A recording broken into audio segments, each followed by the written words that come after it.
Como grande parte da série, incluímos aqui relatos de violência física e mortes. Este é o momento para optares ouvir ou não. No final, tens 2 declarações de transparência. Ouve-as como o resto, usando auscultadores.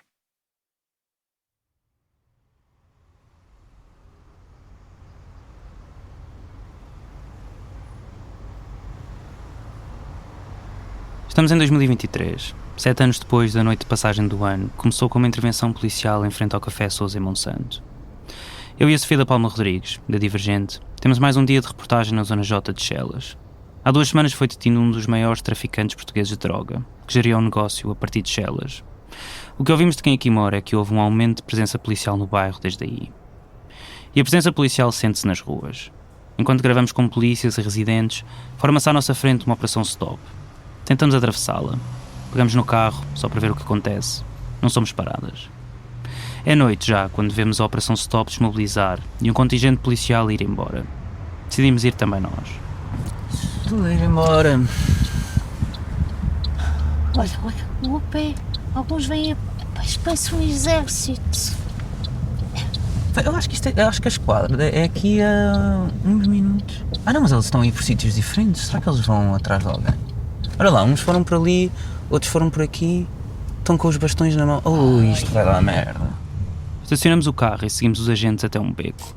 Sem sabermos, damos por nós nas traseiras do Café Sousa em Monsanto, mesmo à porta de onde se fez a festa de Ano Novo de 2015 para 2016, em que Pedro Lopes acabou detido. À entrada do beco contamos 15 polícias. Há uns quantos mesmo ao fundo, a falar com um grupo que fuma cigarros e joga às cartas. Não parece um serão de sonho, nem para eles, nem para nós. Uma agente aborda-nos. Somos jornalistas, queríamos falar com quem está a coordenar a operação, dizemos. Ela faz as normais questões de clarificação. Lá nos pede a carteira profissional de jornalista. Vocês sabem onde andam? Não sabem? Pergunta. Da Zona J? Pergunto de volta. Mas sabem a área que é? Que é uma área bastante complicada. Sabem disso? Em que sentido? Em que sentido? Em todos os sentidos. É uma zona urbana sensível. O que é que isso significa em termos de... Eu vou falar com o meu chefe e ele já... Está bem? A agente abandona-nos por um instante, enquanto espera que o superior dê indicações. Aquela pessoa tem uma caçadeira gigantesca ali. Aquela agente. Uns minutos depois, a equipa da PSP abandona o local sem prestar declarações. Nós vamos ter com o grupo que acabou de ser abordado pela polícia. São 4 pessoas, sentadas à mesa, em cadeiras de plástico, vestidos a condizer com o frio que se sente. Somos jornalistas, dizemos. Estamos a fazer um trabalho sobre a intervenção policial aqui em Chelas. Começámos com um caso. Não sei se vocês se lembram do que aconteceu aqui na passagem de ano de 2015 para 2016. Eu estava cá. Estavas cá? Com o Pedro Lopes. Com o Pedro Lopes. Com o Pedro Lopes e Com o Ed Wilson. Ed Wilson já Wilson Andrade. E com o Jacob, a Elsa, etc. O homem que responde fala anonimamente. Vamos chamar-lhe Marco. Não se lembra exatamente o que aconteceu na noite da passagem do ano de 2015 para 2016. Foi há algum tempo. Mas uma coisa continua-lhe na cabeça. Naquele dia entraram agressivos. Havia lá um que parecia que estava fora dele. Esse estava a alterar, era o único. Até estavam próprios colegas dele a segurar-lhe. Não se lembra do nome do agente, nem da aparência. O que sabe é que não o viu ser agredido por Pedro Lopes. Lembra-se sim de ter visto Pedro Lopes a ser agredido por ele. E essa pessoa fez o quê? Viu o Pedro, mas não sei dizer quem é, não sei dizer o agente que é. Foi ele que... Ele agrediu o Pedro e não foi agredido. É difícil uma pessoa agredir um polícia. Não estou a dizer que não agridem, mas é... Porque, como vocês viram, da maneira que eles vêm, se você agredir um polícia, você já sabe o que é que lhe acontece. E, portanto, tu não viste o Pedro Lopes a agredir esse polícia? Não. E hoje, perguntamos, porque vieram polícias ter convosco enquanto jogavam as cartas? Marco diz que a equipa da PSP entrou no beco e ficou a olhar para o grupo, ao longe. Ele ficou enervado, assume. Enerva-o ver a polícia tentar intimidar pessoas. Quando os agentes avançaram, finalmente, um deles terá perguntado a Marco porque estava a ser agressivo. Eu disse, eu falei agressivamente porque seus colegas chegam aqui agressivamente a tentar intimidar as pessoas. Se as pessoas respondem, eles tentam bater, tentam agredir.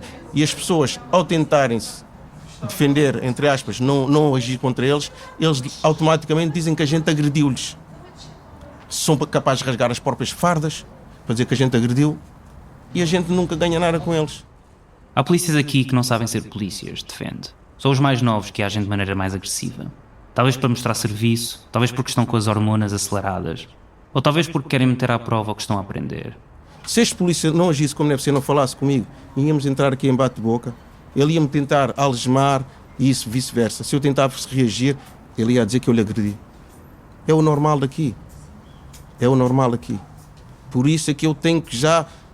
Fico nervoso quando vejo eles, a presença deles, da maneira que eles vêm. Como vocês viram, estamos aqui 4 pessoas a jogar. Eu quero que eu seja-lhe direto. Os pretos aqui não conseguem nada. Não conseguem nada. E o que é que eles estavam à procura? Automaticamente pediram só a identificação. Pediram a identificação, se a gente tem alguma coisa ilícita, dissemos que não, para a gente estar no nosso canto. Depois, como eu respondi, antes deles chegarem, estavam lá no fundo, eles perguntaram porque eu respondi assim. Eu disse, quando eu era miúdo, usavam e abusavam. Eu já não sou criança mais. Percebo minimamente da lei e não vou tolerar o que eles fazem aos miúdos. Eu tenho um filho de 20 anos, eu não vou admitir que eles façam isso ao meu filho. O que eu passei, não quero que o meu filho passe. Que eles agem muito mal. Qual foi a justificação que este cordão policial deu para vir aqui? Só identificação. Porquê? Qual era a suspeição? É normal, eles fazem sempre. Eles fazem sempre. Eu posso lhe dar o meu carro. Você vai a conduzir, você pode passar por eles 2, 3, 4, 5 vezes. No mesmo carro, se for eu a conduzir, eles vão mandar automaticamente parar. Por acaso nós acabámos de passar ali na Operação Stop, não? Não lhes param. Não lhes param. Se fosse eu, ele, iam mandar parar. Porquê? Diga-me Há 3 você. pessoas negras nesta mesa e uma Então branca. prontos. Apontaste para as 3 negras. Então prontos. É uma questão de racismo? Então, aí por aí você já vê tudo. Durante anos, tentámos encontrar o maior número de pessoas que tivessem estado presentes na Praça do Dr. Fernando Amado, na passagem do ano 2015 para 2016, em frente ao Café Sousa em Monsanto. Marco foi uma delas. Elsa Monteiro e Pedro Lopes falam em 20, 30 no total. Hoje confrontamos a sua versão da história com a versão da PSP, a do agente Paulo Gonçalves. Esta é a Fronteira do Medo, uma investigação sobre o policiamento de bairros gatizados, as pessoas que ali habitam e os polícias que lá trabalham. Episódio 8, Auto de Notícia. Seja toda a gente bem-vinda ao Fumaça, em parceria com a Divergente. Eu sou o Ricardo Esteves Ribeiro.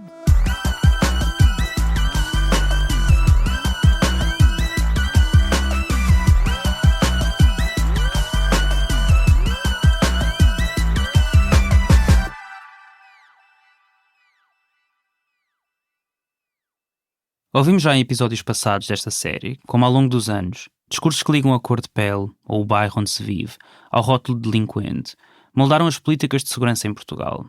Apesar de Marco sugerir que a polícia aborda pessoas negras sem qualquer justificação, só porque são negras, legalmente, polícias não podem pedir identificação a qualquer pessoa que vem passar na rua. O artigo 250 do Código de Processo Penal só o permite quando existam fundadas suspeitas da prática de crimes, da pendência de processo de extradição ou de expulsão, de que tenha penetrado ou permaneça irregularmente no território nacional ou de haver contra si mandado de detenção. O artigo tem esta composição desde 1998. Vale a pena deter-nos por um momento na segunda metade deste artigo. Fora os raros casos em que polícias podem estar ativamente à procura de uma pessoa fugitiva, de fotografia na mão, o que pode levar agentes a desenvolver fundadas suspeitas de que alguém que não conhecem está ilegalmente no território português. José Semedo Fernandes, advogado de Pedro Lopes, que vamos ouvir mais à frente nesta série, defende que esta lei pinta o suspeito de negro. Conta como um dia, em miúdo, foi abordado pela polícia à porta do bairro onde cresceu, o demolido Santa Filomena, na Amadora. Quando perguntou porquê, diz que o polícia respondeu que um preto é sempre suspeito. Só mais tarde, quando começou a estudar Direito, entendeu o que isto queria dizer. Disse ao Jornal Público em 2017. O artigo 250 do Código de Processo Penal dá a possibilidade de o agente parar qualquer pessoa que seja negra e justificar com esse artigo, o que nos coloca numa posição de fragilidade legal. Assume-se que o português é branco. Mas na passagem do ano 2015 para 2016, a PSP não diz que foi por serem negras que abordou as pessoas em frente ao Café Sousa em Monsanto. A fundada suspeita era outra. Poderiam estar a ser cometidos ali crimes.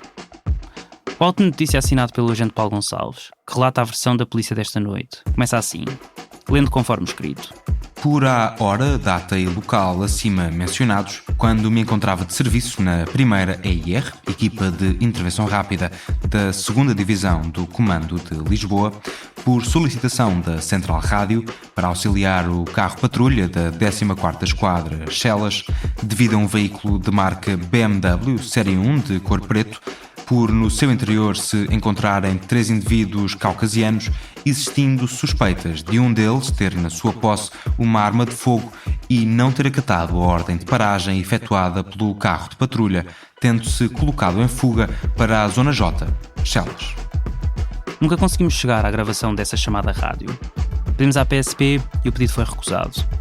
Mas se esse BMW preto, com 3 indivíduos caucasianos, possivelmente tendo na sua posse uma arma de fogo, estava realmente lá parado, naquele momento, em frente ao Café Sousa Monsanto, depois de ter fugido a uma ordem de paragem, podia haver uma fundada suspeita de que havia perigo no grupo em que estava Pedro Lopes. O BMW preto sempre foi para nós um mistério. Era uma daquelas pontas soltas que parecia nunca vir a ser resolvida. Elsa Monteiro não se lembrava de o ver, nem Pedro Lopes. Mas eles dizem que interceptaram um carro BMW 01 onde existiam 3 indivíduos caucasianos com suspeita de um deles ter uma arma de fogo. Então, e já agora eu faço uma pergunta. Onde é que a viatura foi interceptada? Aqui. Aqui? Foi? Ok. Então, espera. Então, O que dizem é que houve este carro que não obteceu uma ordem de paragem, onde estavam 3 indivíduos caucasianos com suspeita de um deles ter uma arma de fogo, e que depois eles viram o carro parado aqui então, e vieram cá ter. assim, eu se fosse um bocadinho mais claro, se calhar eu dizia que eu é que era um dos caucasianos porque fui eu que levei a porrada, mas como eu não sou, fico na dúvida. O termo caucasiano foi cunhado no final do século XVIII pelo antropólogo alemão Johann Friedrich Blumenbach e apropriado pelos partidários do racismo científico. Propunha a divisão de seres humanos em 5 raças diferentes, tendo em conta as feições do crânio: a mongol, que deriva para a raça amarela, a etíope, ou raça negroide, a americana, ou raça vermelha, a malaia, ou raça castanha, e a caucasiana, ou raça branca, da qual as outras degeneravam. A divisão da raça humana em raças biologicamente definidas está cientificamente provada como falsa. Mas a palavra negroide vem sendo usada por polícias. O agente Paulo Gonçalves, por exemplo, classificou como negroide pelo menos 2 suspeitos em 2015, num processo sem relação com o de Pedro Lopes. Em resposta a pedidos de informação nossos, a PSP mostrou a norma de execução permanente, o documento interno confidencial, em que definem as regras para identificar a etnia de pessoas suspeitas. Garante ter desde 2020 implementado como determinação que a utilização de referências de base étnico-racial em qualquer tipo de intervenção ou documento deve ser cuidadosa, eliminando-se qualquer estereótipo que constitua discriminação em razão da origem racial e étnica. A alusão a referências de base étnico-raciais apenas deve ser usada quando se mostre necessária e adequada ao resultado a alcançar, para descrever um fugitivo até o deter. Depois, proíbem a referência à etnia de pessoas já detidas ou presas. E incluem no documento a lista de como se deve nomear pessoas pela aparência. Escrevem, por esta ordem, aparência africana, roma, asiática, caucasiana, indo-paquistanesa, do Médio Oriente e outra. Pedro Lopes não é, efetivamente, caucasiano ou branco. A maioria das pessoas que estava na festa era negra. Mas isso não prova, obviamente, que não existia na praça um carro, BMW, preto, com 3 pessoas brancas no interior, trazendo consigo uma arma de fogo. O auto-notícia daquela noite dava-nos a matrícula do BMW. Pegámos nesse número e fomos à procura do carro, telefonema em telefonema, de fonte em fonte. Fui ligando ao meu editor, o Nuno Viegas, a dar novidades. Olha, já descobri quem é que é o proprietário do carro. Fantástico. Quem é? Tamara Diacos. Quando é que ela é dona do carro? Outubro de 2015. Só em 2021 conseguimos pela primeira vez saber algo palpável em relação ao BMW que serve de fundada suspeita. Mal consegui o número de telemóvel, liguei para Tamara Diacos. Quando atendeu, parecia genuinamente não fazer ideia do que eu estava a falar. Então, se tu tivesses 2 ou 3 minutos só para me responder a algumas perguntas. Eu até posso responder às perguntas, mas derivado a esse acontecimento eu não tenho qualquer informação ou nem sei do que é que se trata. Tamara Diacos diz lembrar-se perfeitamente que naquela passagem do ano não estava em Chelas. Ficou em Corroios, do lado sul do Rio Tejo. Era lá que vivia. Ao fim de quase 20 minutos de uma chamada sem qualquer informação relevante para a nossa investigação, despedi-me de Tamara Diacos sem grande esperança. Então eu mando uma mensagem e guardas o meu número. Sim. Ok, Sim. pronto. Se por acaso conseguires encontrar alguma coisa, era ótimo. Muito obrigada, Desculpa esta então. chamada assim um bocado do nada. Tá bom, obrigada. Vá, Tamara, até já. Até já. No mesmo dia, a 20 minutos da meia-noite, recebo uma mensagem no WhatsApp. Tamara Diagos. Oi, boa noite. Vou-te passar o número da pessoa que pode falar melhor contigo acerca desse assunto. Diz que vens da minha parte. Sim. Helder, Quem fala? fala o Ricardo, o Ribeiro, do jornalista. Estávamos a falar pelo WhatsApp, já não fui a tempo. Estavas-me a ligar agora, já não fui a tempo. Mas diga lá o que é que se passa. Então, eu falei com a Tamara, foi a Tamara que me deu o teu número. Helder Diagos é irmão de Tamara Diagos. Não é ele o proprietário do BMW preto, mas é ele quem o usa, de acordo com o próprio. E não só confirmou ser ele quem na passagem do ano 2015 para 2016 conduziu o BMW preto, como confirmou também ter estado, nessa noite, na Praça do Dr. Fernando Amado, na Zona J, em Chelas. Tal como Pedro Lopes, Helder Diagos conta que passou a meia-noite em casa, com a família. Vivia no bairro dos Olivais, em Lisboa. Depois foi dar uma volta, como era norma. Passou em Chelas, pelo bairro do Armador, ou Zona M. Subiu até ao bairro das Olaias, onde já viveu, para beber um copo com amigos. Depois arrancou para a Zona J, de volta às Chelas, e foi estar à frente do Café Sousa Monsanto. Quando lhe pergunto se lembra do que aconteceu na praça, diz que sim, que se lembra mais ou menos assim por alto, que tem uma vaga ideia. E quando explico que o agente Paulo Gonçalves disse ter sido pontapeado por Pedro Lopes... Não pode ser. Não pode ser, isso é mentira, porque eles, eu tenho, isso é mentira, porque estava lá muita gente e duvido que qualquer pessoa que estava lá diga isso.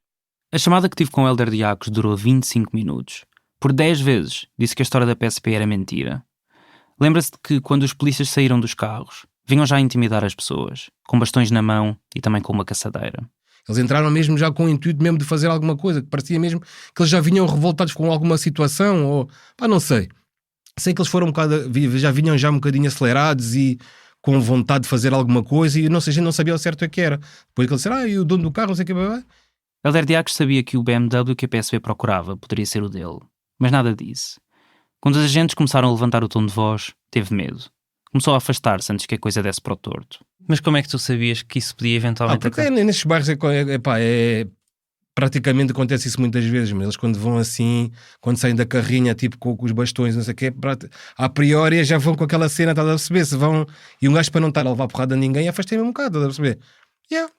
Mas então tu nunca viste o Pedro a agredir polícia? Não, nem chegou a agredir, porque eu do ângulo que eu estava, podia não ouvir o que ele estava a dizer ao polícia, coisa, mas do ângulo que eu estava, conseguia ver muito bem nitidamente que ele não agrediu nenhum polícia, nem para já nem tinha capacidades para isso. Eles eram mais de 10, mais de 15, nem ele tinha capacidades para isso, e eu tenho a certeza que ele não agrediu nenhum polícia.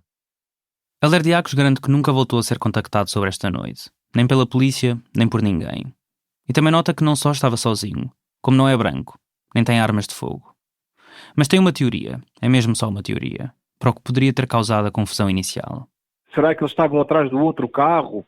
Eu lembro nesse dia, eu estava aqui no bairro das Olaias, onde eu morava, né? Eu desci das Olaias, passei a ponte, vai para a Zona J. E quando eu cheguei lá embaixo na rotunda, encontrei o carro, vi esse carro a passar, passou por mim a alta velocidade, parecia que eles estavam fugir de alguma coisa por algum motivo, mas não longe de pensar que era alguma coisa que tivesse a ver com polícia, ou seja, o que for entretanto que seguiu o meu caminho. Então o que tu achas é que a polícia viu um BMW preto em Chelas e depois foi à procura desse BMW preto, de repente vê um BMW preto na praça e achou, deve ter sido este. Tal e qual. Foi que eu acho que assim, eu acho que tudo bate certo, porque é assim, eles andavam à procura do carro por algum motivo, não sei o porquê, estamos atrás de uns indivíduos com uma pistola no carro, para eles, com aqueles indivíduos estávamos todos ali parados ali, pode ser algum daqueles que está ali, parado com a pistola ou alguma coisa. Por isso é que eles agiram daquela maneira. Agora é que justifica o porquê de eles terem aquele comportamento. Para esta teoria ser verdade, é preciso que o agente Paulo Gonçalves tenha, já depois de intervir na Praça do Dr. Fernando Amado e de ter Pedro Lopes, introduzido no Auto Notícia a matrícula do carro que estava na praça, dizendo que era o mesmo que fugiu à ordem de paragem. Não conseguimos confirmar esta afirmação, mas há uma coisa que Helder Diagos dá como certa. Se a PSP o tivesse mandado parar, não lhe passaria pela cabeça fugir da polícia. Porquê que eu ia fugir da autoridade? Porquê? Eu tenho carta, tenho tudo, há anos que eu tenho a carta, tenho tudo legal do carro, porquê que eu vou estar a fugir? Porquê? Não tenho necessidade disso. Eu, por norma, não fujo da polícia, porque assim, há uns anos atrás, um amigo meu fugiu da polícia e mataram ele. E achas que eu um dia, tipo, ao pé da minha casa, vou estar a fugir com o carro da polícia? Claro que nunca ia fazer isso. Tanto que tenho todos os requisitos para andar na estrada. Tenho carta, o carro tinha seguro, tinha tudo. Porque é que eu haveria de fugir da polícia? E nem uma arma tinha comigo. Mesmo se tivesse uma arma comigo, se mandasse parar, parava-me. Se tivesse-me apanhado com uma arma, olha, apanharam-me com a arma, mas fugir não ia fugir, porque podia levar um tiro na altura de estar a fugir, podia ser pior. O amigo de Helder Diagos foi morto em 2010. A PSP garante que pelas 4 da manhã fugiu a uma operação stop junto à Doca de Santa Mar, em Lisboa. Uma equipa de intervenção rápida perseguiu-o, passando semáforos vermelhos e sinais de paragem. A certa altura, já em Benfica, a polícia bloqueou-lhe a passagem, atravessando a carrinha no meio da estrada. O condutor travou o carro e, enquanto os polícias saíam da carrinha, inverteu a marcha e tentou fugir de novo, em contramão. Disseram que ele fugiu da polícia, entretanto começaram os tiros e acertaram-lhe de uma bala que veio da mala, passou a mala, foram-lhe as costas e pronto, ficou ali. Era o MC Snake? Era, tal e qual. É. Também morreu assim à toa. MC Snake era rapper, negro, natural de Chelas. Chamava-se Nuno Manassas Rodrigues e foi morto com 30 anos, desarmado, sem droga nem álcool no sangue ou no carro, com o seguro em dia e carta de condução válida. No processo sobre esta noite, o irmão conta que por vezes fugiam às operações stop para não se chatearem. No Auto Notícias, escrito horas depois da morte, o polícia Nuno Moreira diz que gritou "vou disparar" e deu 2 tiros para o ar, como aviso, quando o carro recuou. Estava a uns 20 metros. Lembra-se de que o condutor ia sozinho e que era bastante moreno ou mulato. Depois, enquanto corria na sua direção e, de forma inadvertida e acidental, porque levava o dedo no enfiamento do gatilho, deu mais um tiro. Pá, o Snake é um amigo meu praticamente de infância, pá. Tínhamos tanta coisa em comum de gostos, de filmes. Pá, e o Snake era um miúdo espetacular, man, mesmo cool. PSP é precisamente o título da música que primeiro deu fama a MC Snake. É uma faixa do álbum Sobretudo, de Sam da Kid, em 2002. Nuno Manassas Rodrigues aparece a falar numa chamada, desde o estabelecimento prisional do Linhó, onde cumpria a pena. Yo, Sam da Kid, aqui fala o Snake OG, presente ao Linhó, onde a cana é pesada e a enfermaria está aberta 24 horas por dia, yo. Props para ti, props para a Zona J, Deus abençoe as shots, o material, as bitches e viva a Thug Life, I got your back, son. Em resposta à autonotícia do agente que diz ter disparado sem querer, o comandante da esquadra escreveu no próprio dia da morte, num documento interno: o agente terá efetuado uma avaliação incorreta do perigo/risco da situação e da atuação da vítima, descurando os critérios de necessidade, proporcionalidade e adequação. Diz que violou as normas internas da PSP sobre o uso de armas de fogo e a lei, em geral. O Ministério Público acusou o agente Nuno Moreira de homicídio qualificado e mostrou, com uma gravação da central rádio da PSP daquela noite, onde se ouvem os tiros, que a sequência de disparos narrada pelo agente não podia ser real. Houve só um tiro, 3 segundos de silêncio e mais 2 disparos seguidos. No julgamento, o agente da PSP que matou MC Snake passou a dizer que afinal disparou de propósito, mas estava a apontar para a roda do carro. Defendeu-se dizendo que estava obrigado a disparar porque não podia deixar Nuno Manassas Rodrigues entrar em contramão numa estrada movimentada, pondo em risco outras pessoas. No julgamento, a defesa chamou a depor um antigo comandante do Grupo de Operações Especiais e da Unidade Especial de Polícia, na altura formador de tiro da PSP. Era Manuel Magina da Silva, e foi ainda mais longe. E se me permitir, não me foi perguntado, mas quero deixar também clara a minha opinião sobre o assunto, se essa intenção de perfurar os pneus da viatura para imobilizar e evitar o tal risco para a integridade física e para a vida dos outros utentes, eventualmente não produzisse efeito, em última análise, é a minha opinião que podia-se recorrer à arma de fogo contra a pessoa. Aqui, Manuel Magina da Silva defende que era legítimo e legal disparar de propósito contra o condutor. Na sentença, o Tribunal diz que não tomou em consideração este argumento. Em 2011, o Tribunal condenou o agente que assassinou Nuno Manassas Rodrigues por homicídio por negligência grosseira. 20 meses, pena suspensa. Os juízes defenderam que o polícia agiu de forma inopinada e desrespeitosa das mais elementares prudências. Notam que nem há registro de outros carros a circular na mesma rua àquela hora. Não existia qualquer perigo concreto e iminente. Manuel Magina da Silva, 10 anos depois, tornou-se Diretor Nacional da Polícia de Segurança Pública. Ocupou o cargo entre 2020 e 2023. E muito antes disso, o agente Nuno Moreira recebeu o apoio da PSP. A Polícia de Segurança Pública pagou-lhe o advogado, as custas judiciais e todos os gastos com as deslocações a tribunal. Transferiram-no para o Comando do Porto, zona de onde é natural. Em 2024, foi promovida à categoria de chefe. Sam daqui diz que este processo descredibiliza a justiça. Mas já, eu lembro de ficar mesmo desiludido, que é, fogo, é assim que vocês jogam. É tipo, tentam que na nossa cabeça fiquemos contentes por, ganhámos o caso, mas não há condenação. É tipo, isto é assim que se joga. Fogo. É que isto se fosse num outro contexto, pois faz-nos tentar pôr questões na mesa de revolta, também às vezes irracional, não é? Mas algumas com alguma lógica. Que é, se fosse outra pessoa, se fosse uma mulher a conduzir, será que a finalidade seria a mesma? Será que iriam disparar? Será que a condenação seria a mesma? Tu no próprio dia, em entrevista ao público, deixavas uma pergunta. O Snake era negro, rapper de Chelas, cria-se um estereótipo. Se fosse branco e usasse gravata, teriam disparado? 10 anos depois, tens resposta a esta pergunta? Não tenho, mano, não tenho. A consequência de tu teres fugido não pode ser uma morte. Mesmo que tenha sido esse o caso, estás a ver? Mesmo que acreditemos na versão da polícia que ele fugiu, ok, vamos acreditar e matamos uma pessoa. A família de MC Snake pediu uma indenização ao Estado português, 270 mil euros. O governo recusou. Foram para o tribunal em 2014. Já em 2022 propuseram um acordo para fechar o caso. Baixaram para uns 190 mil euros. A então Ministra da Justiça do governo do PS, Catarina Sarmento e Castro, recusou, aconselhada por pareceres da Procuradoria-Geral da República e uma posição do Ministério da Administração Interna. Nessa deliberação, admite que é objetivamente expectável o Estado ser condenado a pagar uma indenização, mas diz que o valor há de ser mais baixo, porque a proposta da família não tem em conta o comportamento da vítima. O Ministério da Administração Interna, em resposta a um pedido de acesso à informação, deixou o Fumaça consultar estes documentos internos, em maio de 2023. Mas na altura, o MAI e o Ministério da Justiça não quiseram responder a perguntas sobre o caso. Nem 6 meses depois, mas mais de 13 anos após um agente da PSP assassinar Nuno Manassas Rodrigues, houve acordo. O Estado português pagou uma indenização de 110 mil euros à família de MC Snake.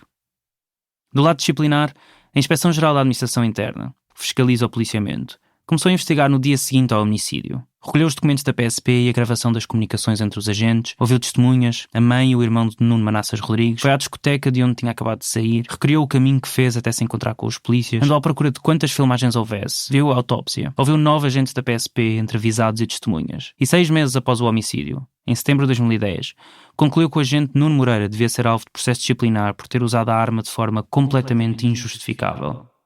À data, o Ministro da Administração Interna, Rui Pereira, deu luz verde e mais tarde retrocedeu. Decidiu suspender qualquer ação disciplinar até acabar o processo em tribunal, que decorria em segredo de justiça, como lhe tinha pedido o advogado do agente Nuno Moreira e o Sindicato Nacional da Polícia, Sinapol. O Ministro dizia que essa suspensão era conveniente para a descoberta da verdade. Já em 2012, quando o processo judicial que condenou o agente da PSP por homicídio transitou em julgado, a IGAI tentou novamente dar início ao processo disciplinar, mas a polícia continuou a contestá-lo em tribunal. Não tinha razão, mas o protesto funcionou. Ao fim de 10 anos, em 2022, quando o Tribunal Administrativo disse que o processo disciplinar afinal era mesmo válido, o caso na IGAI já tinha prescrito. De nada valeram as dezenas de insistências dos inspectores ao longo de uma década, junto ao Tribunal. Nunca houve qualquer sanção disciplinar para Nuno Moreira, o polícia que matou MC Snake.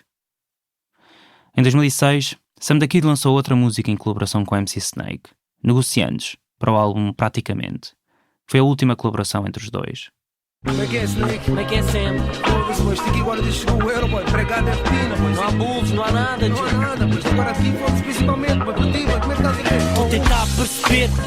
Há 2 anos na rua, o tempo passa e nada consigo ver. Estou a tentar entender. Desde escola marada foi uma baixada que me pôs a roer. Foram 4,5 a ler, a depender do sistema que tinha que ouvir, calar e comer. Nesta vida estou fedido, neste caminho estou perdido. Procuro tanta coisa que não encontro um sentido. Estou catalogado, não apago o meu passado, nem eu posso meter de lado. Sou mais um cadastrado neste mundo civilizado. Será que sou culpado? Não, G, fui só mais um sacrificado. Sem dúvidas com dívidas, mete isto na consciência. Chelas é o local do crime, droga e violência. Abre a tua banca para atingir a independência. A moral da história acabas broco na falência. Pode ser assim, Joe, nossa life é essa 24/7, 24/7, a viver sob pressão. Não podemos sair do bairro, eles não nos podem tirar do bairro. Nós nascemos ali, nascidos e criados. Chelas City, Zona G, forever, Thug Life. Thanks, Sam.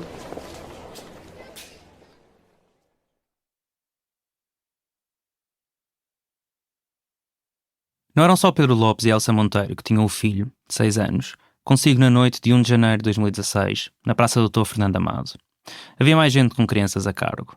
Jacob Gomes era uma delas. Conta que passou a meia-noite com a família antes de se juntar ao grupo de pessoas amigas com quem tinha a tradição de passar a primeira madrugada de cada ano, na Zona J, em Chelas. O ritual não tinha muito que se lhe dissesse. Conversavam, ouviam música, mostravam roupa nova, ganha pela altura das festas. E nem mesmo quando as carrinhas da PSP passaram pela praça, Jacob Gomes achou estranho. Era normal, na passagem do ano. Só se espantou quando viu polícias saírem dos carros. Saíram todos, vieram todos em direção a nós, mandados encostar-nos à parede, sem mais nem menos. Realmente foi mesmo sem mais nem menos, nós ficámos assim um bocado estupefactos com aquilo que estava a acontecer. Mandaram-nos encostar à parede. Normal, eu e muitos que como estavam lá e tinham os seus filhos por perto, eu fui um daqueles que peguei no meu filho e pus ao colo. O filho de Jacob Gomes tinha 5 anos na altura. Os agentes começaram a intimidar o grupo, diz, com aquela maneira de falar e com cacetetes na mão e shotguns em punho. Foi aí que perceberam que a tensão era diferente, que não era algo normal. E ameaçavam com um bastão que iam bater. E eu, como tinha o meu filho ao colo, e só dizia, tenham calma. E do nada, coisas de segundos, foi quando o agente Paulo Gonçalves tirou do cacetete e deu-me com ele na cara. Eu fiquei zonzo, tinha o meu filho ao colo e ele ia caindo. Entretanto eu segurei, pus no chão, quando punha a mão na cabeça vi que comecei a sangrar e eu comecei a perguntar ao gente, mas porquê? Sem saber o porquê. O meu filho começou a chorar e as outras pessoas daí. Quando Mafalda Santos, que também estava na festa, viu os polícias a empurrarem as pessoas do grupo, tentou trazer algumas das crianças para dentro do carro. Pegou no filho de Pedro Lopes e Elsa Monteiro e na própria filha, com 7 anos. Depois tinha as janelas abertas, ok? Foi aí que me entrou o gás de pimenta também dentro do carro e começaram a agredir. Aquilo foi logo uma confusão. Foi sim uma brutalidade, não tem explicação. Não é só Mafalda Santos que relata o uso de gás lacrimogéneo por parte de polícias. Jacob Gomes, Elsa Monteiro, Pedro Lopes, todas dizem o mesmo. Mas em nenhum momento do áudio de notícia Paulo Gonçalves o descreve. O que diz sim é que a dada altura, quando alguns indivíduos se insurgiram, avançando para os elementos policiais, utilizaram bastões para se protegerem. A única menção ao gás surgiu só 2 dias depois da ação, quando um dos agentes lá presentes faz um acrescento ao auto de detenção, esclarecendo que partiu a tampa do seu gás-pimenta quando ajudava a deter Pedro Lopes. Paulo Gonçalves garante que não usou gás-pimenta nessa noite. No processo disciplinar sobre esta passagem do ano, a PSP também concluiu que não há indícios do uso de gás-pimenta. Este é mais um exemplo de como toda a linguagem é subjetiva. No dia-a-dia, a polícia utiliza gás-pimenta para descrever esta arma. Em documentos oficiais, gás neutralizante. Chama-lhe até um meio coercivo de baixa potencialidade letal. Significa basicamente que, ao utilizá-lo como deve ser utilizado, de acordo com as normas da PSP, é insuscetível de provocar a morte. Só que este mesmo gás, também chamado gás lacrimogéneo, é considerado uma arma química. Em contexto de guerra, é proibido desde a Primeira Guerra Mundial, pelo Protocolo de Genebra, e desde 1997 pela Convenção sobre as Armas Químicas. Portugal ratificou ambos os tratados. Proibiu o gás lacrimogéneo em guerras, mas manteve o seu uso legal para o policiamento. Mas a Amnistia Internacional, numa investigação publicada em 2020, deixou claro que há um truque discursivo. Fazem-nos acreditar que o gás lacrimogéneo é um método seguro para dispersar quem participa em protestos violentos. Hoje integra o arsenal de equipamento menos letal de muitas forças de segurança. Armamento alternativo a uma arma de fogo.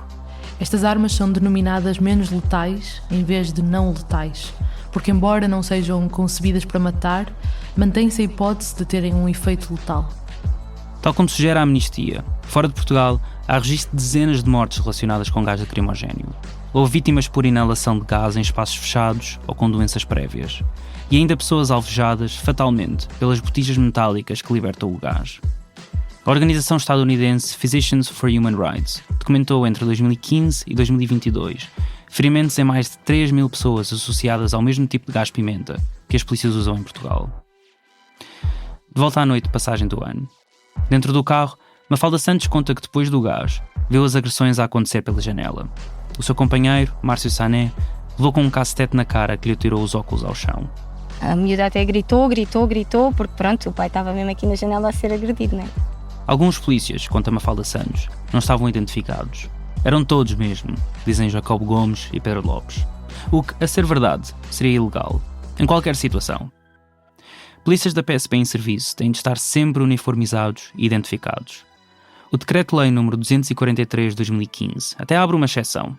Diz que polícias podem ser temporariamente dispensados da necessidade de revelar a sua identidade. Não especifica quais, mas diz que essa dispensa de identificação só pode acontecer por determinação do Diretor Nacional da PSP, regulada por uma portaria do Ministério da Administração Interna. Aí, polícias podem substituir o seu nome por um código anonimizado. Só que uma década depois, em março de 2025, a Direção Nacional da PSP confirmou-nos que a portaria ainda não foi implementada e que não é possível prever uma data para a conclusão deste processo. Antes, já tinha assumido que autorizar a dispensa temporária de identificação carece de regulamentação. Ou seja, não existe qualquer base legal para que polícias não estejam identificados sempre que estão de serviço. Em janeiro de 2024, a própria Inspeção-Geral da Administração Interna, a chamada Polícia das Polícias, escrevia em comunicado: "E não existe qualquer razão para, envergando uniforme ou farda, não existir modo de identificar em concreto cada um dos agentes que são suscetíveis de interagir com os cidadãos." É frequente, por experiência própria, ver polícias na rua sem o nome da farda. Wilson Andrade é outro dos amigos de Pedro Lopes que lá estava na praça, nessa noite. Vivia em Inglaterra quando falámos. Mudou-se já depois de 2016 para Manchester, onde ficou a trabalhar uns anos. Não chegaram, nem bom dia, nem boa tarde, nem boa noite. Encosta a parede. E eu fui logo das primeiras pessoas a dizer: eu não encosto a parede, eu não fiz nada, não vou encostar a parede. O outro virou-se com o bastão e disse: não vais encostar, encosta a parede. Deu-me duas bastonadas, conforme deu, eu fugi. E eles vieram todos atrás de mim. Vieram todos, quer dizer, uns 5 ou 6, vieram atrás de mim. Só que escorreguei. Conforme escorreguei, caí, começaram a me dar pontapés, algemaram-me no chão, foi da confusão. Wilson Andrade diz que foi pontapeado já no chão, por 5 ou 6 polícias. Tanto Jacob Gomes, como Elsa Monteiro e Pedro Lopes afirmam ter visto Wilson Andrade a ser agredido por polícias. Paulo Gonçalves tem uma versão diferente. No auto de notícia sobre o que se passou nessa madrugada, diz que depois de ordenarem que o grupo se encostasse à parede, mãos à mostra, com um documento de identificação à mão, não só as ordens não foram acatadas, como um indivíduo mantinha uma postura agressiva e ameaçadora, incentivando os restantes a insurgir-se contra os elementos policiais, motivo pelo qual foi retirado do grupo e, como resistiu, foi devidamente algemado para a sua segurança e dos agentes policiais, efetuada uma revista de segurança na qual não foi localizado nada de ilícito, sendo identificado como Wilson Andrade. Tu estavas a incentivar as pessoas contra a polícia? Não, nem pensar, porque eu tenho uma outra polícia, como é que eu vou incentivar a polícia? Não vou incentivar. Eu apenas disse: eu não vou me encostar na parede, eu sou um cidadão comum, eu não incentivei ninguém para a ação. Wilson Andrade foi levado para uma das carrinhas da PSP. Foi quando estava a ser algemado, no chão, conta, que viu Pedro Lopes a ser agarrado. Mas ao contrário de Pedro Lopes, não ficou detido. Quando estavam já os dois, juntos na carrinha, o tio de Wilson Andrade, também ele polícia, apareceu. Depois apareceu o meu tio que é polícia. O tio falou com eles, não sei o que, mas o que é que se passou? Não pediu eles para fazer favor nenhum. Só disse eles: o que é que se passou? Não sei o que, eles explicaram. De repente eles disseram: alguém pode ir embora. Eu disse: então o rapaz não vai porquê? Eu respondi logo: o rapaz não vai porquê? Não, ele agrediu um agente da autoridade. Agrediu um agente da autoridade. Mas eu, pronto, o meu tio disse: cala-te, para não ver mais a ti. Wilson Andrade saiu em liberdade. Não sabemos de qualquer acusação formal contra ele. Não teve sequer de voltar a pensar nessa noite. Tanto que decidiram nem sequer apresentar queixa pelas agressões. Não vale a pena, não vou ganhar nada com isso. Um gajo avança com queixa e eles ainda vão te pôr a pagar mais. Pedro Lopes ficou na carrinha e foi levado para a esquadra. Dentro do corpo policial havia um agente que se destacava. E mesmo que na altura não fosse possível saber quem era, vários anos depois, Mafalda Santos continua a lembrar-se bem do nome. Agente Gonçalves. Eu lembro-me dele porque ele era o mais atrevido aqui. Ele é que eu estava mais nervoso, estava super alterado. Eu ouvia-se os gritos dele e ele a bater e o homem estava passado. Os gritos? Que gritos? Para trás! Ele era o que gritava mais, ele estava mesmo assim agressivo. Ele era, notava-se que era uma pessoa agressiva. Ele destacava-se no meio dos outros colegas, não é? Havia ali um destaque. Jacob Gomes, novamente. O agente, não sei se estava nervoso, não sei, até hoje não consigo explicar nem entender o porquê da reação dele. Foi o que se mostrou mais nervoso e uma vez que ele aqui iniciou e deu-me com o cacetete, fez com que os outros também começassem a usar a força. Jacob Gomes deu entrada no hospital perto das 7 da manhã. O relatório médico dessa noite nota uma ferida na cabeça, golpe de 2 cm acima do sobrolho, desinfetado e suturado com pontos. Se o uso do bastão contra Jacob Gomes aconteceu tal como descreve, não parece ter seguido as normas internas da PSP. Recebemos de um denunciante a norma de execução permanente sobre os limites ao uso de meios coercivos. É um documento de 2004, de 40 páginas, acesso reservado, com as regras de como polícias devem usar violência. Podes ler o documento completo em fronteiradomedo.pt. O bastão policial faz parte do que a PSP chama de meios coercivos de baixa potencialidade letal, como o gás lacrimogéneo. Que meio usar deve ser decidido no que chama de escalada nos níveis de força. Sempre que possível, a implementação de um nível de força superior apenas deve ocorrer após a aplicação de um inferior, que se tenha revelado ineficaz. O primeiro degrau desta escalada são as chamadas técnicas de mãos vazias, de restrição ao impacto. Basicamente, utilizar as mãos e braços, sem mais. Depois, algemas, gases neutralizantes, armas ou dispositivos elétricos, como tasers. E só aí o bastão. Ainda assim, a norma permite que se aplique um nível de força superior, caso sejam razoavelmente considerados inadequados os níveis de força inferiores, atendendo às circunstâncias concretas da ocorrência. E Paulo Gonçalves justifica, no Auto Notícia, a razão para usar um bastão. Escreve que estava em causa a integridade física dos elementos policiais. Só que o uso do bastão policial também tem regras. Na norma confidencial, o corpo humano é dividido em 3 zonas: verde, amarela e vermelha. A vermelha, mais sensível, inclui cabeça, pescoço, externo, coluna vertebral e base das costas, junto aos rins. E para toda esta zona são proibidos impactos, exceto nas situações de grau de ameaça elevado, em que o infrator tenta executar, ou já executou, ações ofensivas que põem seriamente em risco a integridade física ou a vida do elemento policial ou de terceiros. Impactos nestas áreas são considerados a utilização de meios coercivos de elevada potencialidade letal. Isso significa que são as próprias normas da PSP que admitem que dar uma bastonada na cabeça de Jacob Gomes podia resultar na morte ou em lesões físicas graves de caráter permanente. Estes limites são impostos pela própria polícia e alterados livremente pela Direção Nacional da PSP, sem terem de se justificar publicamente. Aqui, um exemplo de correção.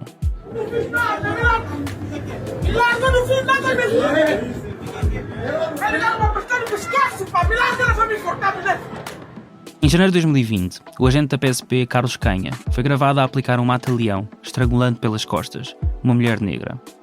Não vamos detalhar o caso. Dou só nota de que o polícia diz ter sido agredido pela mulher, Cláudia Simões, e Cláudia Simões garante que foi detida e espancada por polícias. Ora, em resposta aos protestos públicos sobre a brutalidade da detenção, o então diretor nacional da PSP, Manuel Magina da Silva, que ouvimos há pouco, deu nota de que o que viu no vídeo foi polícia a cumprir as suas obrigações e as normas que estão em vigor na PSP. Uma atuação legal e legítima por parte de um agente de autoridade. Só que em dezembro de 2021, a Direção Nacional da PSP mudou a norma de execução permanente sobre os limites para o uso de meios coercivos.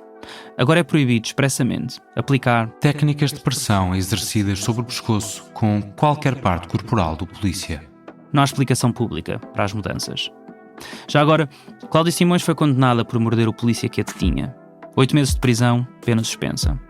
Quanto ao agente Carlos Canha, o Tribunal da Relação achou o mata-leão legal, mas condenou-o por esmurrar Cláudia Simões já no carro patrulha, detida, e também por agredir 2 outras pessoas, testemunhas que foram levadas para a esquadra. 5 anos de prisão, também suspensos. Os 2 outros polícias que seguiam no carro e não pararam as agressões apanharam 1 ano e 6 meses de pena suspensa, por abuso de poder. João Gouveia e Fernando Rodrigues. Como indenização, os polícias e o Estado português têm de pagar mais de 20 mil euros. A EGAI não concluiu a investigação disciplinar aos 3 agentes envolvidos porque aguarda a decisão judicial. E nota ainda que a GNR tem também as suas regras internas, diferentes das da PSP, quanto ao uso de meios coercivos. A EGAI disse que iria uniformizar os procedimentos das 2 polícias num único manual, mas abandonou a ideia. Em vez disso, criou o Plano de Prevenção de Manifestações de Discriminação nas Forças e Serviços de Segurança e continua a dar ações de formação a polícias. Vamos falar disto num próximo episódio.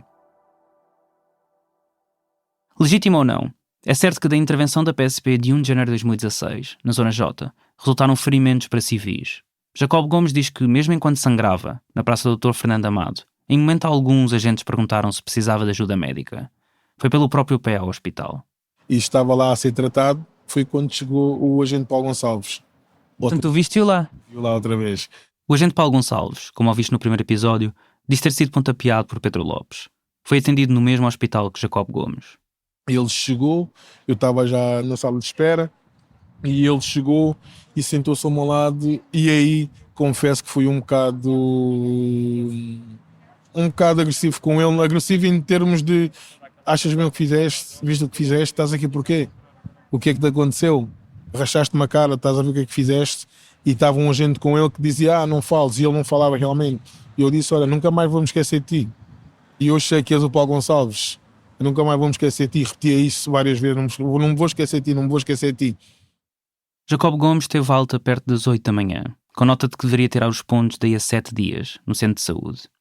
A cicatriz talvez fique para sempre. É uma coisa impressionante que eu sempre vou me levanto de manhã, o nome dele não me sai na cabeça por causa disso. Eu vou ao espelho e vejo o Paulo Gonçalves à minha frente, sempre, todos os dias. Infelizmente, se calhar vou viver com isso para o resto da minha vida. Fixei o Paulo Gonçalves e o Paulo Gonçalves até hoje. Aquele agente, pronto, é a minha segunda mulher, não é? Que vejo ele todos os dias e eu, Paulo Gonçalves. Mas tu gostavas de estar à frente dele? Gostava. Eu sei que vou ver mais vezes e não vou me esquecer da cara dele. Não vou me esquecer da cara, porque eu vejo a cara dele com barba, sem barba, todos os dias. Ainda hoje parece incrível. Eu acabei de me levantar e eu às vezes estou no carro e olho para o espelho, para o retrovisor e vejo, e tem uma marca aqui que é a marca dele. A naturalidade que eu falo do Paulo Gonçalves, do agente Paulo Gonçalves, quando vejo também do reconhecer logo, é devido a isso. É a marca que ele me deixou para sempre, que eu vou ter que viver com ela para o resto da minha vida. E então gostava. Todas as pessoas com quem falámos que estiveram na Praça do Dr. Fernando Amado naquela noite negam categoricamente a história da PSP e do agente Paulo Gonçalves. Contam uma oposta, aliás, mais ou menos consistente, mesmo que todas as entrevistas tenham sido feitas em separado. Helder Diacos nega ter fugido a uma ordem de paragem com o BMW preto. Edilson Andrade nega ter acicatado os ânimos. Tanto Ed Wilson e Helder, como Pedro Lopes e Elsa Monteiro, negam ter tido uma arma no local. Todos os amigos dizem que os agentes já saíram dos carros com uma postura intimidatória. E quase todos descrevem o agente Paulo Gonçalves como atrevido, nervoso, alterado, fora dele. Mas há uma coisa que, mesmo sem acicatar os ânimos, ou sem qualquer BMW preto ou arma de fogo, podia ser razão suficiente para, legalmente, Pedro Lopes ser detido. Escreve Paulo Gonçalves no Auto Notícia dessa noite sobre Pedro Lopes. Um dos indivíduos envolvidos na desordem injuriou e ameaçou-me, sendo advertido para terminar com tal conduta. No entanto, não se inibiu de prosseguir, proferindo as seguintes ameaças: eu marquei-te a cara e vou-te matar. Quando te apanhar no gratificado, vou-te matar. Estás fodido comigo, que vou-te fazer a folha. Ameaças estas que considero graves, as quais me provocaram medo e inquietação, quer para a minha vida profissional, quer pessoal, pois receio que tais ameaças possam ser concretizadas, motivo pelo qual lhe foi dada voz de detenção. Helder Diacos, que conduzia o BMW preto. Não. É assim, eu não acredito que ele tenha usado esse termo para se dirigir a um agente de autoridade. Porquê? Porque ele não é assim, mano. Não é assim. Há muita gente que consegue usar esse vocabulário para a autoridade, mas ele não. Ele não, porque ele é um gajo, estás a ver? É um gajo muito pacífico, e da maneira que ele vive a vida dele, estás a ver? Muito para a família e muito, estás a ver? Muito correto da vida dele. As coisas que ele faz é muito, percebes? Tudo certinho, as coisas sempre corretas, sempre educado com toda a gente. O agente de autoridade tenha dito isso. Se calhar disse isso, se calhar para limpar um bocado a imagem do que eles fizeram ali na altura. Porque eles entraram ali de uma maneira tipo a intimidar toda a gente e aquilo se calhar descambou-se da maneira tipo alguém falou mal e tipo começaram a bater, depois já não tinham como controlar a situação, tiveram que arranjar uma desculpa para limpar aquela imagem deles ali, mas duvido muito que o Pedro tenha dito isso, não acredito mesmo. Ed Wilson Andrade, o rapaz algemado que não chegou a ir para a esquadra. O Pedro Lopes é esse tipo de homem, ele pode ter dito, se calhar, não sei, eu estou já a supor, agora matar ou não, pode ter marcado que o Pedro Lopes tem uma postura que a postura dele, ele segue as leis. O Pedro Lopes é um rapaz problemático, não tem problemas com a polícia. Mafalda Santos, a pessoa que levou as crianças para dentro do carro. A única coisa que eu ouvi o Pedro dizer era, o Pedro insistia que era cidadão português, sempre com o BI dele na mão a perguntar o porquê. Elsa Monteiro, companheira de Pedro Lopes. Tudo o que eu depois vinha a saber, para mim era uma história que estavam a contar outra pessoa. Para já o Pedro não é da pessoa de insultar, e ele tenta sempre ao máximo falar ali sempre bem, que é para nem sequer ofender ninguém. E quando eles me disseram, porque eu depois li umas quantas coisas, já te marquei, não sei o quê, no graduado, quando te apanhar no graduado, ou graduado, eu disse, o que é isso? Eu não esqueci o que é. Acho que nem ele sabia o que era isso, mas pronto. Isso via-se que foi uma linguagem deles que eles tentaram aplicar ali, mas não colou tão bem. Eles diziam que quando te apanhar no gratificado. Oh, isso, gratificado. O que é o gratificado? Não faço ideia. Nunca ouviste falar? Não. Depois, pelo contexto, se calhar percebi que é se ele não tiver fardado ou uma coisa assim, não sei. Gratificado, não sei, não faço ideia. Pelos vistos, o gratificado é quando alguém faz uma... Eu também não sabia. Quando alguém faz serviço.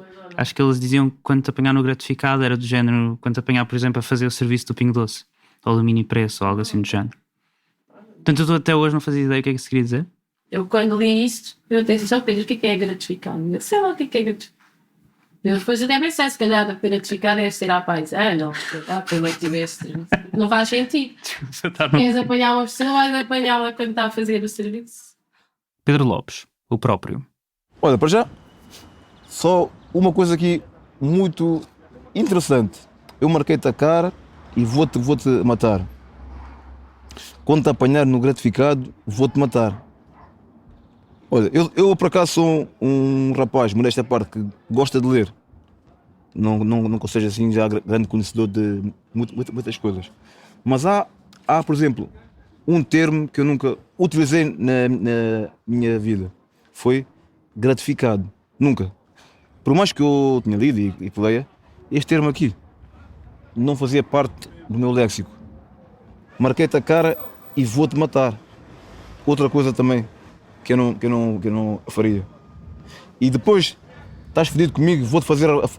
Epá, desculpa-me lá. Olha, em primeiro lugar, isto aqui são termos que nós não utilizamos aqui. Fazer-te a folha. Eu nunca utilizei esse termo. Não que nós, os negros de bairros sociais, sejamos burros, mas há termos que nós, os negros, não utilizamos. E fazer-te a folha é um deles. Tu não vais ouvir um negro do bairro dizer vou-te fazer a folha. Juro-te mesmo. O que é que seria a alternativa? A alternativa é vou-te dar nos cornos, desculpa lá a expressão, vou-te rebentar, por exemplo. Se aparecesse aqui eu dizia, pá, calma, isto temos aqui, se calhar posso ter utilizado. Agora, vou-te fazer a folha, vou-te apanhar no gratificado, vou-te matar. É pá, por favor, pá. Depois de eu ter dado o meu cartão de cidadão ao homem, eu vou ser burro, que é para dizer essas coisas, como o cartão de identificação.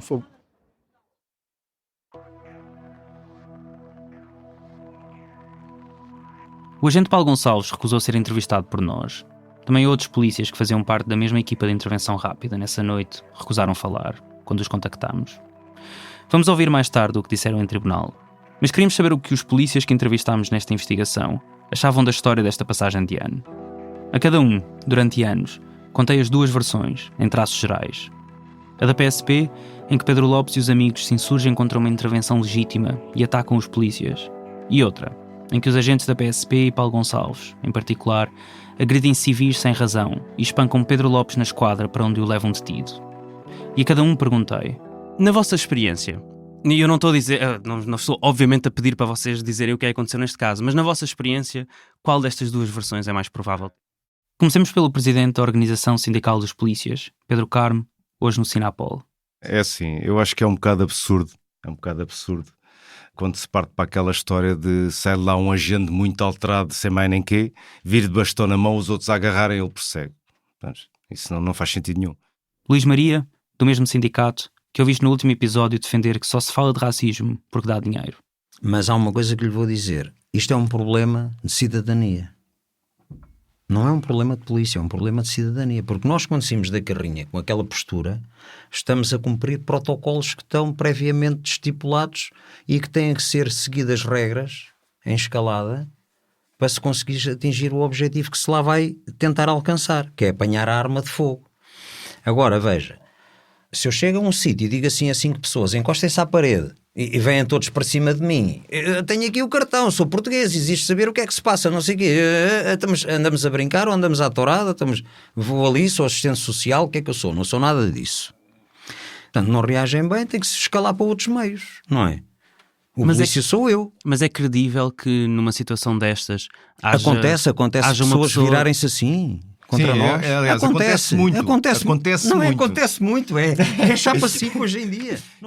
Lionel, Voz e Não Maltrados. Por exemplo, essa história que eu estou a ver, ele conta que foi detido e que foi espancado dentro da esquadra.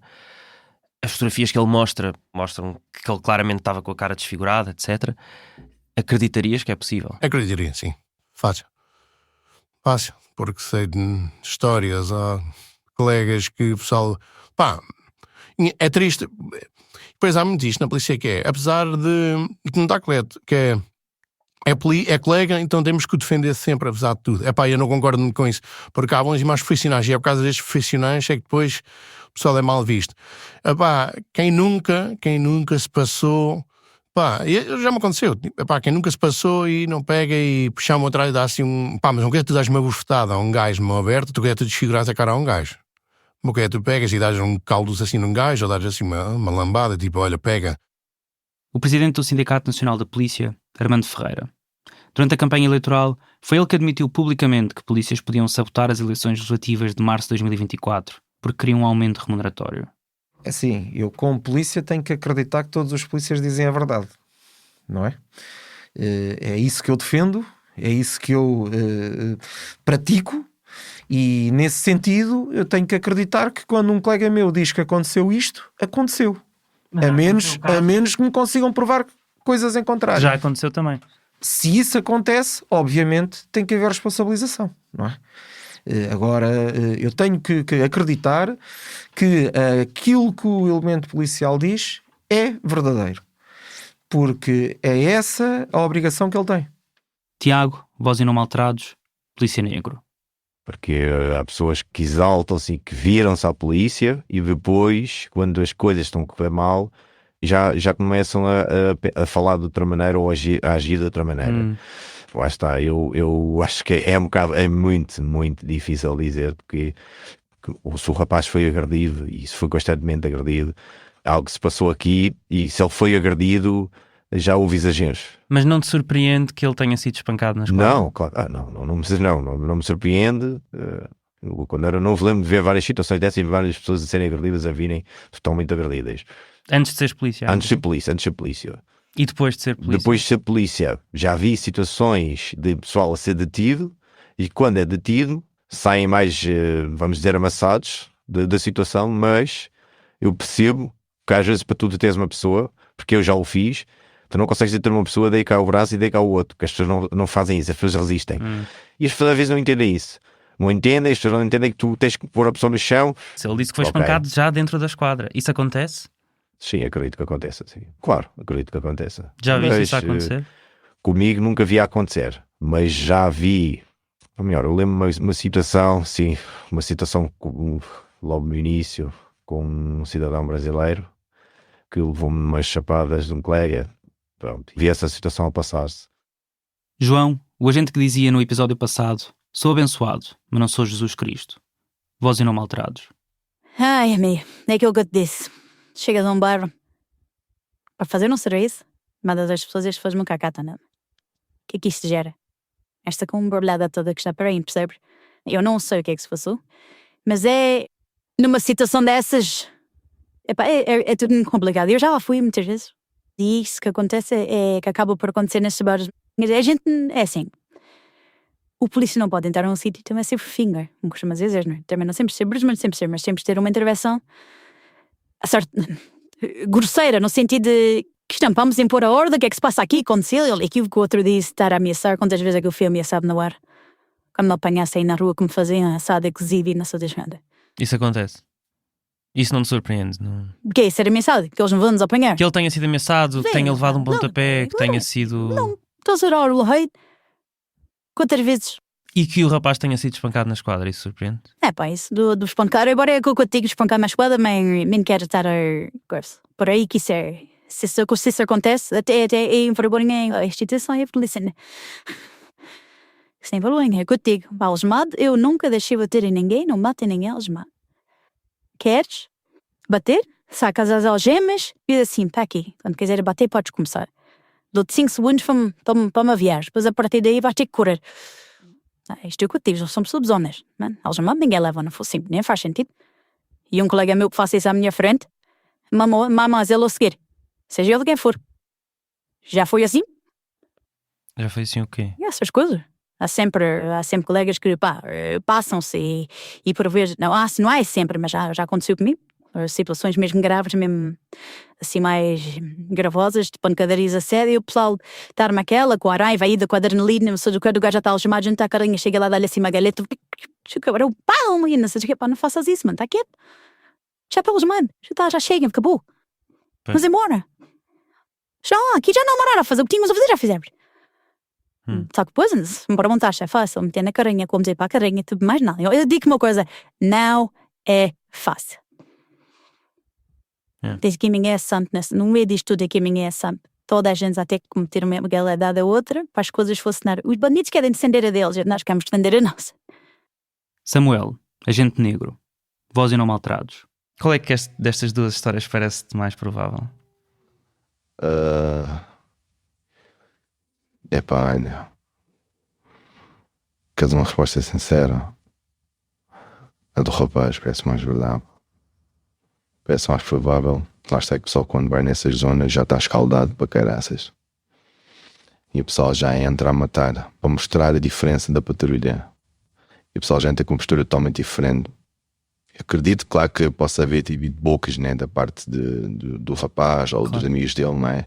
Mas acredito também que quando o pessoal entra nessas abordagens, já está tomando mais dúvida para acabar logo com a situação, para mostrar a posição. Nuno, o agente que assumiu no episódio passado que existiam atos de tortura na polícia. Voz e Não Maltrados. Qual destas duas histórias é que tu achas que é mais provável? A perspectiva da pessoa que foi detida. Acho que é o provável que aconteceu. Porquê? Porque isto é uma coisa que acontece, é realmente uma situação sensível, é nós sermos chamados, por exemplo, para um bairro onde está a haver uma festa no meio da rua. Os miúdos, oriundos também daquele bairro, não têm o mínimo de respeito pelos restantes cidadãos do bairro. E a verdade é que a nossa lei não nos dá muitas ferramentas para que nós possamos acabar com uma situação destas. Ou seja, a situação pode desencadear uma situação má, e então muitas vezes, quando é em bairros sociais, vai-se logo com uma força musculada, e a força musculada entra e não entra, muitas vezes não entra tranquila. E isto é tipo a história do A Vida de Linha. O que aconteceu primeiro foi, já existem tantas situações referenciadas, há um historial tão vasto para trás de abusos de parte a parte, que uns ainda não foram abusados e já estão a dizer que estão a ser abusados e que vão ser abusados. Outros que ainda não abusaram, mas que se aquilo continuar a evoluir, vão abusar. E é realmente uma situação complicada. Nessa, pronto, eu vejo que isso possa ter acontecido. Prevejo que isso possa ter acontecido e que a polícia tenha mentido no Auto Notícia, como é comum. Assumir que a história contada pela PSP e Paulo Gonçalves sobre a noite da passagem do ano 2015 para 2016 não é verdade. É assumir por maioria de razão que o Auto Notícia é falso. É impossível prová-lo, nem é o nosso objetivo nesta série. Apesar deste episódio ser o mais parecido do que tivemos até hoje com uma crónica criminal, ou true crime, nunca foi a nossa missão chegar à verdade dos factos sobre essa noite. O objetivo é, e sempre foi, mostrar como a história daquela noite é maior do que a história daquela noite. Mais do que ter a certeza se esta autonotícia, em específico, foi forjado, perguntámos-nos antes, existe uma prática reiterada na PSP de falsificar documentos? Lionel, novamente. Isso é normal? Pois pode acontecer sim. Pode acontecer sim porque o papel aceita tudo, não é? O pessoal costuma dizer. Pode acontecer sim, e claro que acontece. Imaginemos uma situação simples de uma detenção qualquer de um gajo que se dirá a ti.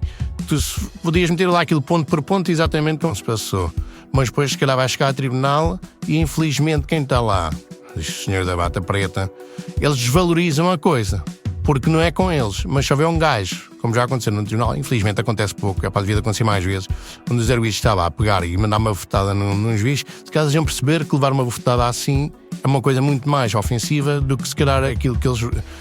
com que eles pesam quando é um gajo a se virar-se a polícia. E se fores medir lá aquilo só pelos pontos simples como se passou, não vai ter o impacto necessário. E às vezes, se calhar, o pessoal vai embelezar um bocado o texto ou vai meter... Imagina, a atenção é mal feita. O gajo, efetivamente, pá, já fez o suficiente. O gajo qualquer está já, filho da puta, mas é para o cara, estás-me aqui a pedir a carteira para quem?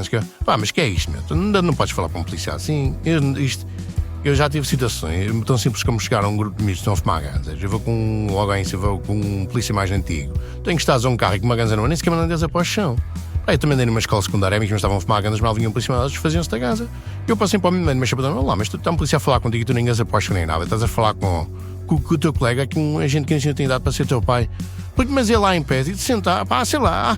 É toda uma postura e muitas vezes leva a isso, é que o gajo, se for preciso, faz aquilo e cresce, não sei o quê, mas chegam uns juízes, ele só chama o filho da puta, ele só te manda para o caralho, ele só te meteu no peito e empurrou, tipo, sei lá. E então o que é que farias pode nesta ter falta vez? O que acontece é que às vezes o pessoal é capaz de acrescentar ali um pormenor ao outro, ou seja, se calhar não foi só chamar filho da puta, se calhar deu-te uma chapada.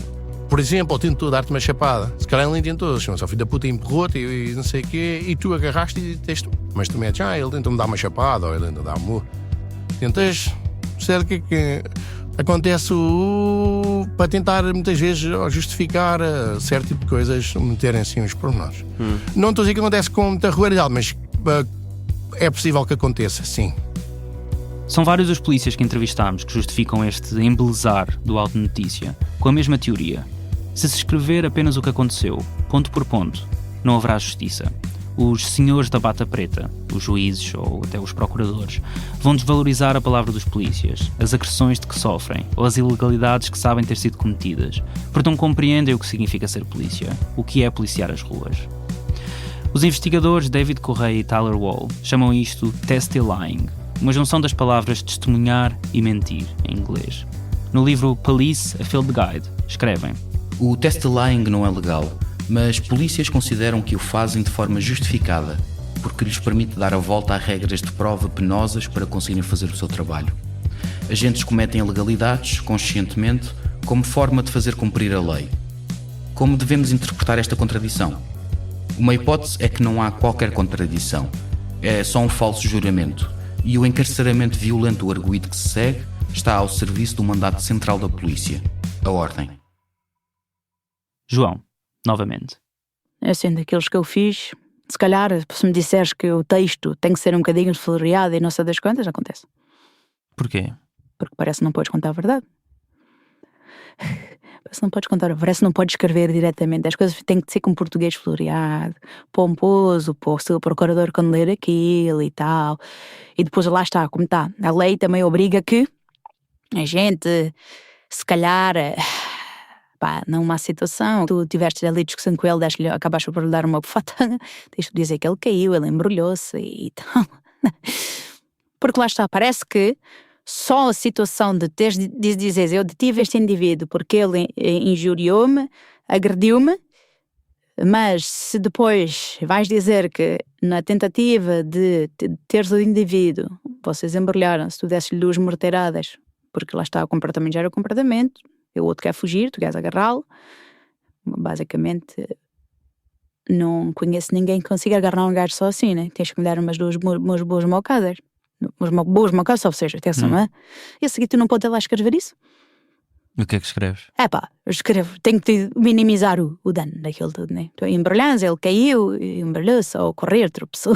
Não, porque depois nós, quando lá vamos, os juízes carregam em cima da gente. Os juízes carregam em cima da gente. E depois, em vez de dizeres que ele injuriou só, dizes que ele injuriou e também tentou dar um pontapé. Isso, tentou-me agredir, uma coisa qualquer e tal, para justificar a coisa, para a coisa funcionar e tal. João chama-lhe justificar a coisa. Helder Gomes, uma das caras do Movimento Zero, fala em empacotar. Agrediste alguém, chega à polícia, tu ainda estás ali a crescer, tu, peraí, que já te vou empacotar, no sentido é empacotar a intenção, não é? Legalmente, não é? Não empacotar no Código de Processo Penal, é criar um pacotezinho para levá-lo ao juiz, é quase um envelope, estás a ver? De tudo que ele está ali a fazer, olha, chegámos lá, realmente a vítima queixou-se, o indivíduo estava agressivo, pumba, ainda estava lá, deu 2 chutes e partiu não sei o quê, é tudo a somar, é uma fatura e ainda tentou que vai agredir para, a polícia. depois vai para tribunal, quanto melhor eu fizer o meu trabalho e enquadrar, porque é o que insultou a polícia, estava violento, e teve que se agir assim. Eu gostava era disso, era a minha praia. Helder Gomes explica que muitas vezes O floreado nos autos de notícia, como chama, acontece por influência das chefias, da hierarquia. Mas acontece que os superiores pedem para escrever coisas que não são verdade? Isso diariamente. Depois tudo depende se tu és anjinho ou não. Se tivesses que apontar, e isto é totalmente adivinhar, mas se tivesses que adivinhar dos autos de notícia criados, sei lá, nas esquadras onde tu tiveste, etc., qual era a percentagem que não batiam exatamente com a realidade? Para dar floreado. A percentagem. Normalmente estas intervenções é quando dá merda. É verdade, quando dá merda. E eu sou sempre apologista de assumir a merda. Só deu merda. Eu vou lá dizer que deu merda. E quando dá merda, tem que ser homenzinhos, tem que ser líderes e tem que sentir a polícia. E que isto é o pão nosso cada dia. Arrastou a cabeça. E o homem como é que está? E o que é que vão dizer amanhã? CMTV, o caralho, jornal, investigação, não quero nada disso. Pá, não, diga que isso... Começa-se aqui assim. Vai-se estragar tudo. Samuel, novamente. Porque o pessoal às vezes cega e dá essas bastonadas, ou é agressivo e depois não sabe parar, e depois o outro se cá também não ficou. E agora como é que vamos justificar isto? Temos de escrever isto de uma maneira que faça sentido, né? Que ele fez assim, que ele pontou para o primeiro, então a gente deve de responder, temos de fazer assim, temos de fazer assado. Porque assim, há aquela história que é pá, mano, ele está a sangrar, tens de tudo ter. A partir do momento que ele está a sangrar, tens de tudo ter. Porque senão, dás-me um estouro, ele começa a sangrar e tu vais-te embora, ele a seguir vai se queixar, vai ao hospital, relatório médico, está lá, está a sangrar, quem foi a polícia, tal, vai queixar no superior, tu estás lixado. Então, tu deste na mão o cara, ele está a sangrar, vais carregá-lo para o posto, ou para a esquadra, vais detê-lo por resistência com a ação, ou tentativa, ou ameaça, ou agente de autoridade, ou coisa e tal, e aí ele já estás a legitimar o facto de ele estar a sangrar, de ele estar com hematomas, isto ou aquilo. Essa é a única forma de se faz.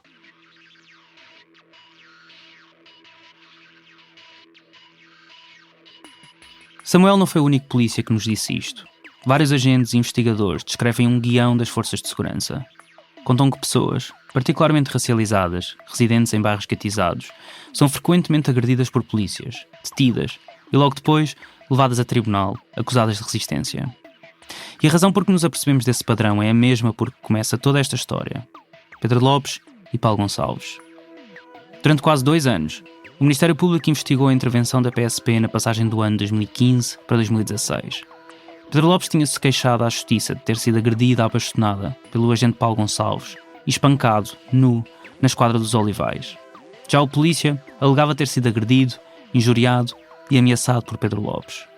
O Ministério Público requereu perícias ao Instituto de Medicina Legal e Ciências Forenses para documentar as lesões e recebeu registros clínicos das idas de cada um ao hospital. Para além de Pedro Lopes, ouviu 5 civis que acusavam polícias de brutalidade e negavam qualquer resistência. Alinhando com a versão de Paulo Gonçalves, testemunharam 2 elementos da PSP.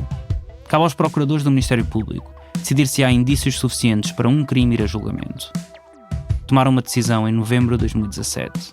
Quando eu recebo a carta de casa e vejo que o homem era o ofendido, eu pensei que tinha ido mal. Eu até fiquei então, ofendido o homem? Então quer dizer, eu levei aqui uma tareia diante da minha família e dos meus amigos.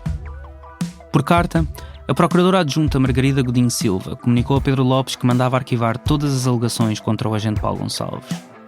O testemunho dos civis mereceu pouca credibilidade, porque continha inconsistências e porque, apesar de se queixarem de terem sido eles próprios agredidos, não tinham todos apresentado queixa contra os polícias. No despacho de arquivamento lê-se que Pedro Lopes ficara com pequenas lesões, compatíveis apenas com o uso da força estritamente necessária à sua imobilização. A procuradora decidiu que Paulo Gonçalves não precisava de ser julgado em tribunal por alegações de brutalidade, porque alinhou com a versão que apresentaram os elementos da PSP. O Ministério Público acusou Pedro Lopes de um crime de resistência e coação sobre funcionário, por pontapear, esganar e ameaçar o agente Paulo Gonçalves. Margarida Godinho Silva arquivou, da queixa do polícia, o crime de injúria, porque não havia registro de palavras ofensivas da honra e consideração pessoal ou profissional.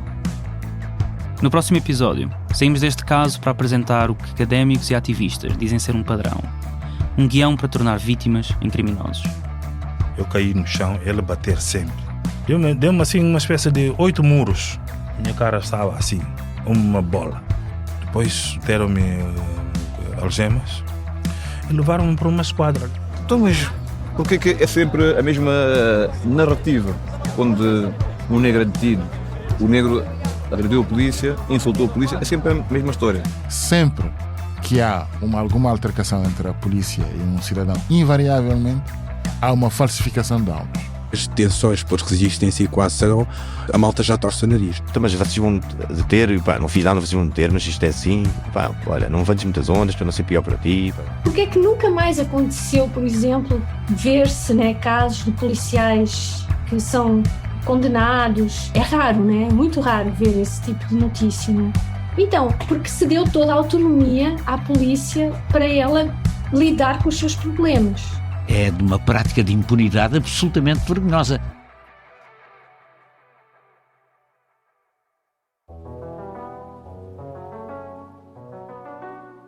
Acabaste de ouvir Auto de Notícia, o 8º episódio de Fronteira do Medo, uma série do Fumaça com a Divergente, lançada semana a semana há 2 meses, que podes ouvir completa agora mesmo. É só fazeres uma contribuição recorrente em fronteiradomedo.pt/contribuir, no valor que conseguires, para podermos continuar a investigar como se encobrem abusos cometidos em nome do Estado português. No site podes também consultar um mapa interativo onde apresentamos os bairros de Portugal classificados como zonas urbanas sensíveis pela PSP e GNR. E ainda a transcrição e as fontes deste episódio. fronteiradomedo.pt. Antes dos créditos, 2 notas de transparência. Já nos ouviste falar disto por alto no episódio 3, para explicar porque é que o então diretor nacional da PSP, Rui Barros Correia, recuou após aceitar dar-nos uma entrevista, mas neste episódio falamos bastante do uso da força e da identificação de agentes de polícia. Portanto, acho que vale a pena explicar que, anos depois de começarmos esta investigação, num mês, jornalistas do Fumaça foram agredidos 2 vezes por elementos da Polícia de Segurança Pública. A 31 de dezembro de 2023, a pessoa que narra a peça, Ricardo Esteves Ribeiro, estava a filmar uma detenção num protesto em frente ao estabelecimento prisional de Lisboa. Foi agredido à bastonada por um agente não identificado da PSP. Depois, a 3 de fevereiro de 2024, o Bernardo Afonso, responsável pelo som da série, estava a filmar uma carga policial num protesto na praça do município, em Lisboa. Levou bastonadas de 3 agentes da PSP. Os agentes tinham no capacete um código alfanumérico em vez do nome, o que, como vimos, não tem enquadramento legal. Ambos os casos estão na IGAI. Outra questão breve. Falámos neste episódio da detenção de Cláudia Simões e do processo judicial que se seguiu. Depois de ser condenada na primeira instância, Cláudia Simões recorreu e está a ser representada por Leonor Caldeira. A advogada Leonor Caldeira foi consultora jurídica desta série e advogada do Fumaça em vários processos judiciais. Agora sim, a longa lista de pessoas com que termino todos os capítulos. Este episódio foi escrito pelo Ricardo Esteves Ribeiro, a partir de investigação dele, Ricardo, minha, Nuno Viegas e de Sofia da Palma Rodrigues, com reportagem de Bernardo Afonso e Joana Teresa Batista. Eu editei a peça com a Sofia e o Pedro Miguel Santos. A verificação de factos coube a Margarida David Cardoso, a revisão a Luciana Maruta e a consultoria jurídica, como disse, a Leonor Caldeira. O desenho e a edição de som, como a composição e interpretação da banda sonora, couberam ao Bernardo Afonso, novamente. O Diogo Teixeira de Abreu tocou a bateria acústica. José Mendes criou o design, Joana Teresa Batista, para além de reportagem, fez materiais gráficos e pensou a comunicação, com Beatriz Valviesse Dias, Lucas Guerrimou de Freitas, Maria Almeida e Ricardo Esteves Ribeiro. Ainda participaram na construção coletiva desta série António Assunção, Diogo Cardoso, Luís Marquês, Rafaela Cortês e Fred Rocha. Ouviste músicas dos álbuns Sobretudo e Praticamente, ambos de Sam da Kid, Samuel Mira, poeta do povo, como António Aleixo. A Fundação Rosa Luxemburgo doou para a preparação desta série. Este ano, o Fumaça recebe bolsas estruturais da Fred Foundation e da Limelight Foundation. Podes ler os contratos em fumaca.pt/transparência. A Divergente recebe uma bolsa estrutural da Civitatis. Até já!